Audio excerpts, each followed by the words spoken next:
This review of Spider-Man Across the Spider-Verse is spoiler-free.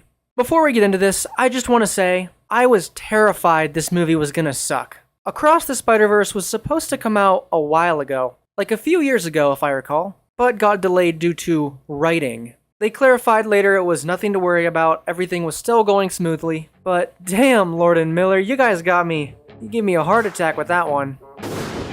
Lucky for us, this movie kicks ass.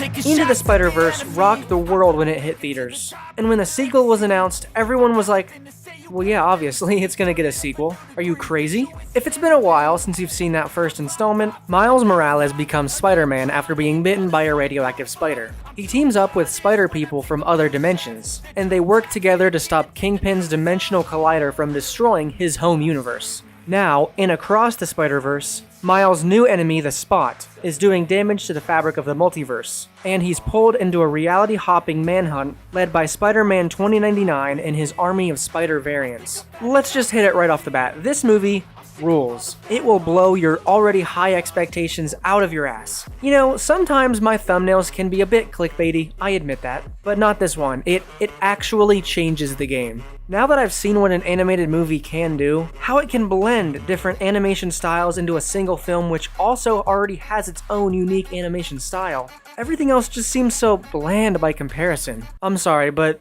my dude, Elemental looks like a pile of garbage right now. It might as well not even try, cause it ain't getting better than this. Maybe that's a bit too antagonistic. Obviously I don't want Elemental to suck. Please prove me wrong, Disney. But what makes this movie amazing? Without getting too much into spoiler territory, the art style is all-encompassing, all-around amazing, and so much fun to watch. It makes the first Spider-Verse look safe by comparison. That is a feat. But is this movie great because of its art style? No.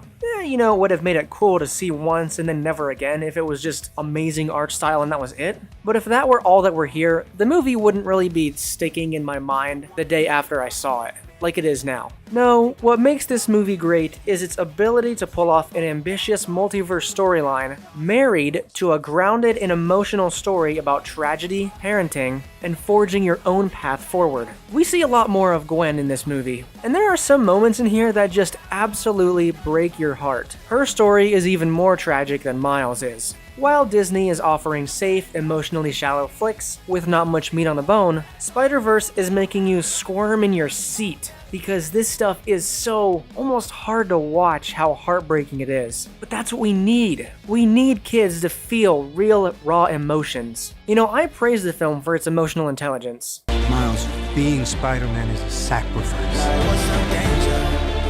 You have a choice between saving one person and saving every world. Film critic legend Chris Stuckman did mention in his review that the family drama in the first half could have been slimmed down just a bit and it would have been fine, and I totally agree, honestly. This movie is an ambitious 2 hours and 20 minutes, and it's fast-paced enough to keep the kids entertained. It definitely is. It's so fast. But they could have cut maybe a few small scenes here and there and bring this movie down to a crisp 2 hours, and it wouldn't have changed a whole lot. That's really my only, fixing that I would do to this movie. The pacing is a bit rough in some areas, but this is not like Lightyear pacing where it's just a boring sludge throughout. This is like just a few spots, no pun intended, of maybe where it was too fast or too slow. Very, very tiny nitpick. And that's all in the beginning. It gets way better towards the end. And that's all I can really tell you about the story. A movie like this is hard to review without going too much into spoilers. Everything would qualify as a spoiler. All the cameos, there's so many in here that they saved, and they're just brilliant. They're amazing. So I'll just say this. As a part 1 of a 2-part sequel, this movie did what it needed to do. The ending to this part 1 is satisfying and doesn't just end like Dune Part 1 did. Look, I might get some heat for this, but I did not enjoy Dune Part 1. I didn't have any emotional attachment to that original Dune, well, whatever you can call original by this point. I just didn't get attached to the remake like everyone else did because the ending was just so anticlimactic. I get it, you needed time to flesh out the world and the story, everything. That's cool. I was vibing with that world building. But if your movie ends on kind of a light beat, it's really hard for me to remember it as this grand, epic space adventure. There's some epic stuff in that part 1, don't get me wrong, but I just couldn't stick with it when the movie ends like that. But Across the Spider-Verse doesn't have this problem. Not gonna spoil the ending, obviously, but there's enough action and twists and turns, surprise revelations at the end, that it feels like a proper conclusion to this bit of the story. And I could definitely keep watching even after that 2 hours and 20 minutes. I wanted to just roll. If I could just roll right into part 2, I would. It's brilliant. And let me tell you, never before have I seen a movie with so much diversity not lean on it and use it as a crutch. To all of you red text get woke go broke individuals out there, I know you're watching. You can rest easy knowing this movie doesn't pull that stuff. Now, does that stuff bug me?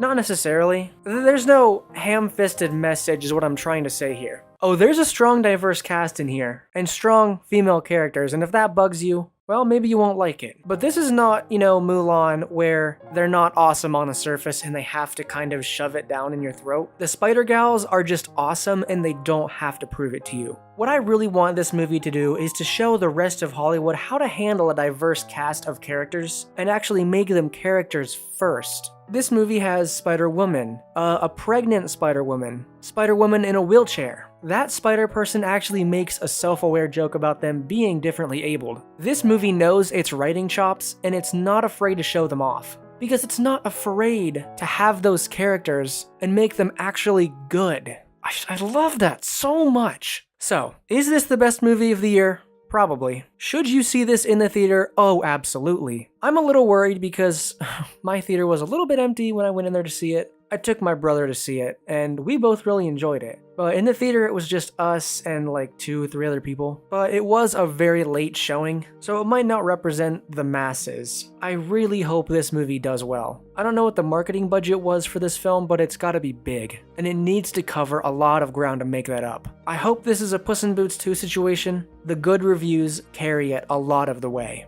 And I think it will. It's even better than Puss in Boots 2. It's even better, dude. Support movies like this. Because let me tell you, if Disney could pull off something of this caliber, they would not be making shit like Strange World. Anyway, guys, this video was very, very aggressive. I apologize for that. Most of my videos are a little more laid back than this, but I had to give my thoughts. I had to say just how amazing this movie is, because it really is amazing. I'm not like a lot of other reviewers where they kind of give like numbers or stars. I mean, if I had to, I'd say this is probably like a 9.5, 9.7. Very, very minimal problems. They're almost non-existent. I kind of have to make them up because I don't give 10 out of 10s. This is a virtually kind of flawless movie, even better than the first one, in my opinion, and I cannot wait for the next one. To Lord and Miller, the Clone High reboot might not have stuck with general audiences like you may have wanted, or at least that's the vibe I'm getting, but this project definitely will, and I can definitely appreciate the time you put into making this perfect. So, whew.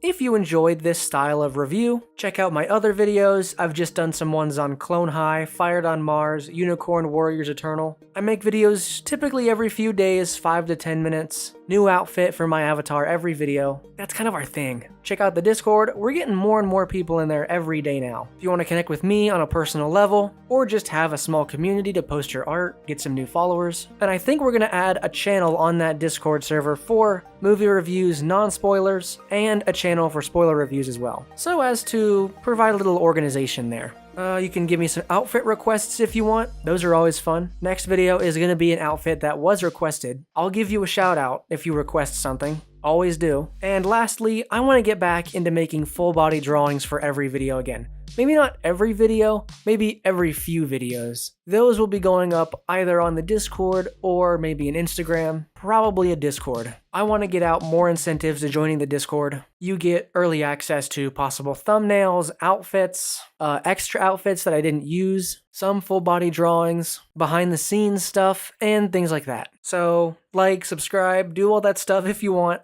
I love you all. Stay safe out there. Good night.